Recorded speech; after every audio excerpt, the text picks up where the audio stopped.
मुख्यमंत्री एकनाथ शिंदे बोलतात, जाऊया।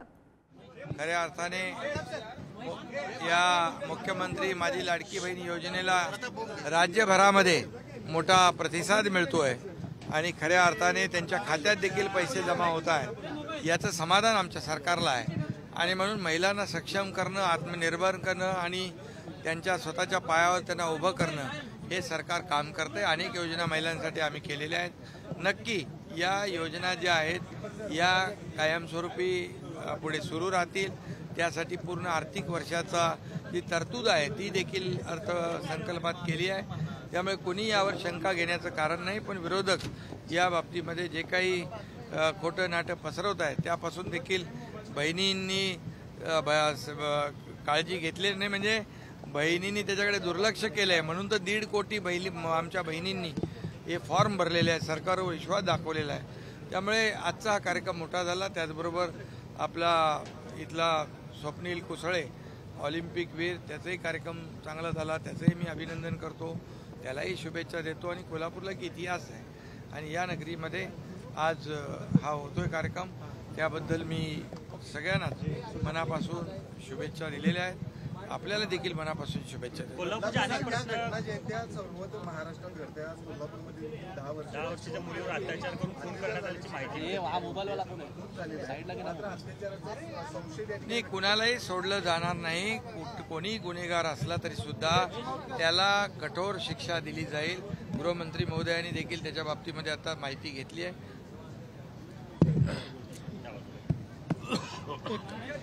जी काही घटना घडलेली आहे, बिहारमधनं हे कुटुंब या ठिकाणी आलेलं आहे आणि काल दुपारी त्या पीडितेच्या काकांनी तिला मारल्यामुळे ती बाहेर पडली आणि मग रात्री 10 वाजता पोलीस स्टेशनला तक्रार आली की ती पोरगी सापडत नाही। आणि मग पोलिसांनी रात्री शोध घेतला तर सकाळी तिचा मृतदेह सापडलेला आहे आणि संशय आहे की लैंगिक अत्याचार देखील झालेला असण्याची शक्यता त्या ठिकाणी आहे। त्या संदर्भात पोलिसांनी तात्काळ कारवाई सुरू केली आहे। काही संशयितांना त्या ठिकाणी पकडलेलं आहे आणि त्यांची चौकशी चाललेली आहे। कुठल्याही परिस्थितीत या संपूर्ण घटनेच्या तळाशी जाऊन जो काही त्या ठिकाणी आरोपी असतील त्या आरोपींना कठोरतम शिक्षा केली जाईल आणि हा जो काही बिहारचा परिवार आहे त्या परिवारालाही योग्य ती मदत केली जाईल।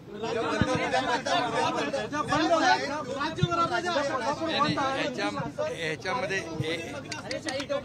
एकच बघा, हा कार्यक्रम काय आहे, हा कार्यक्रम काय पुण्याचा या लाडक्या बहिणींना, आमच्या बहिणींना एक त्यांना आधार देण्याचा कार्यक्रम आहे आणि याच्यामध्ये बहिणी स्वतः उपस्थित राहतात। त्यामुळे विरोधकांना ही जी योजनाच आहे ही योजना त्यांच्या पायाखालची वाळू सरकणारी आहे। आणि 1 मिनिट, यामध्ये एकच मी सांगतो की या योजनेला कसा खोडा घालायचा, ही योजना कशी बदनाम करायची या बाबतीमध्ये सातत्याने त्यांचे प्रयत्न सुरू आहेत। आणि म्हणून जे आंदोलन बदलापूरमध्ये झालं ते आंदोलनाची पार्श्वभूमी पाहिल्यानंतर एखादं आंदोलन होतं सुरुवात आणि स्वतः स्वयंस्फूर्तीने होतं, तिथे लगेच मुख्यमंत्री माझी लाडकी बहीण योजनेचे बॅनर आले। त्यामध्ये ताबडतोब त्या ठिकाणी पोलिसांकडून माहिती घेतल्यानंतर पूर्णपणे या लाडक्या बहिणीच्या योजनेला बदनाम करण्यासाठी रेल रोको केलं। रेल रोको केल्यानंतर इतके 7-8 तास लोकांना वेठीस धरणं ही कुठलं राजकारण आहे।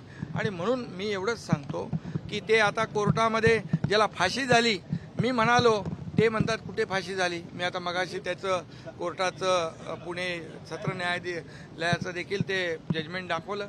आणि म्हणून काही बोलायचं, खोटं बोलायचं, रेटून बोलायचं, ही अशा प्रकारची वृत्ती जी काही विरोधकांनी अवलंबलेली आहे त्यांना खरं उत्तर या माझ्या बहिणी देतील आणि नक्की त्यांना याचा सडेतोड उत्तर या माझ्या या लाडक्या बहिणी देतील।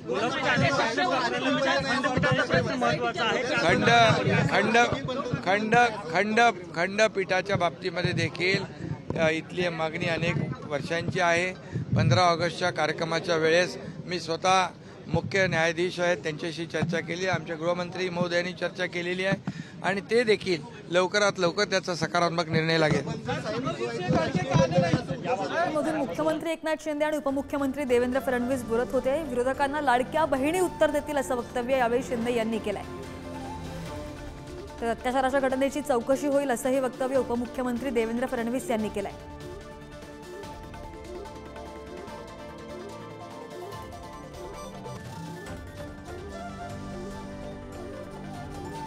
तर कोल्हापूरमधल्या खंडपीठाबाबत सकारात्मक निर्णय होईल असंही वक्तव्य मुख्यमंत्री एकनाथ शिंदे यांनी केलंय. आणि कोल्हापुरातील मुलीवर लैंगिक अत्याचार झाल्याची शक्यता आहे. या अत्याचाराच्या घटनेची चौकशी होणार, त्याचा खुलासा होईल असंही फडणवीस म्हणाले.